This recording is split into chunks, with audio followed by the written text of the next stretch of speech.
ഹേ Telugu files, അപ്പോൾ എല്ലാവർക്കും എൻ്റെ ചാനലിലേക്ക് സ്വാഗതം. ഇന്ന് കുറച്ച് സിനിമ അപ്ഡേറ്റ് ഉണ്ട്. ആദ്യത്തെ അപ്ഡേറ്റ് നമ്മുടെ പ്രദീപ് രംഗനാഥൻ്റെ പ്രൊഡക്ഷനിൽ, അതായത് PR ഷോ എന്ന അദ്ദേഹത്തിൻ്റെ പ്രൊഡക്ഷൻ്റെ ആദ്യത്തെ സിനിമയാണ്. അതിൽ നായിക നമ്മുടെ മമിത ബൈജു ആണ്. ചിത്രം ഒരു 6ഓളം ഡയറക്ടേഴ്സാണ് ഡയറക്റ്റ് ചെയ്യുന്നത്. അതുകൊണ്ട് അവർ ആൽഫ യൂണിറ്റ് എന്ന പേരിലാണ് അറിയപ്പെടുന്നത്. നമ്മുടെ സായ് അഭ്യങ്കറാണ് ചിത്രത്തിൻ്റെ മ്യൂസിക് ചെയ്യുന്നത്. നമ്മുടെ നോബ്ഡിങ് ചിത്രത്തിന് US സർട്ടിഫിക്കറ്റാണ് ലഭിച്ചിരിക്കുന്നത്.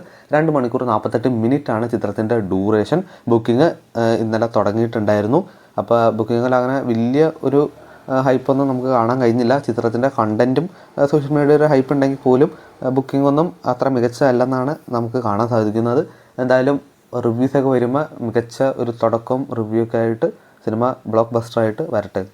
സാൻഡി മാസ്റ്റർ, അർജുൻ ദാസ് എന്നിവർ ഒന്നിക്കുന്ന ചിത്രമാണ് സൂപ്പർ ഹീറോ. ചിത്രത്തിൻ്റെ ഫസ്റ്റ് ലുക്ക് പോസ്റ്റർ വന്നിട്ടുണ്ട്. ഈ കാണുന്നതാണ് ചിത്രത്തിൻ്റെ ഫസ്റ്റ് ലുക്ക് പോസ്റ്റർ. ധനുഷിൻ്റെ അടുത്ത മൂവിയുടെ ഒരു അപ്ഡേറ്റ് ഇനി വരാൻ കിടക്കുകയാണ്. ഈ വരുന്ന 10-ാം തീയതി നമ്മുടെ ഗോട്ടിൻ്റെ ഡയറക്ടറായ വെൺഗഡ് പ്രഭുവാണ് ചിത്രം ഡയറക്റ്റ് ചെയ്യുന്നതെന്ന് റിപ്പോർട്ടുകൾ വരുന്നുണ്ട്. എന്തായാലും ഒരു VDയൊക്കെയാണ് കാണുന്നത്. എന്തായാലും നമുക്ക് അതിനുവേണ്ടി വെയിറ്റ് ചെയ്യാം. ഷൈൻ ടോം ചാക്കോയുടെ പിന്നാലെ എന്ന ചിത്രത്തിൻ്റെ ഫസ്റ്റ് ലുക്ക് പോസ്റ്റർ റിലീസായിട്ടുണ്ട്. ഈ കാണുന്നതാണ് ചിത്രത്തിൻ്റെ ഫസ്റ്റ് ലുക്ക്. ടോസിക് എന്ന ചിത്രത്തിൻ്റെ തബാഹി എന്ന സോങ് ഈ വരുന്ന 8-ാം തീയതി, അതായത് ഇന്നേ ദിവസം രാവിലെ 11:33 റിലീസ് ചെയ്യുന്നതായിരിക്കും. എന്തായാലും നമുക്ക് ആ സോങ്ങിന് വേണ്ടി വെയിറ്റ് ചെയ്യാം. ഇനി 2 OTT വാർത്തകളാണ്. അടുത്ത അപ്ഡേറ്റ് നമ്മുടെ ഡോസ് എന്ന ചിത്രം അത്യാവശ്യം ഒരു നല്ല റിവ്യൂസൊക്കെ കിട്ടിയതാണ്. ഈ വരുന്ന ജൂലൈ 10-ാം തീയതി നമ്മുടെ ആഹ എന്ന OTT പ്ലാറ്റ്ഫോമിലൂടെ റിലീസ് ചെയ്യുന്നതായിരിക്കും.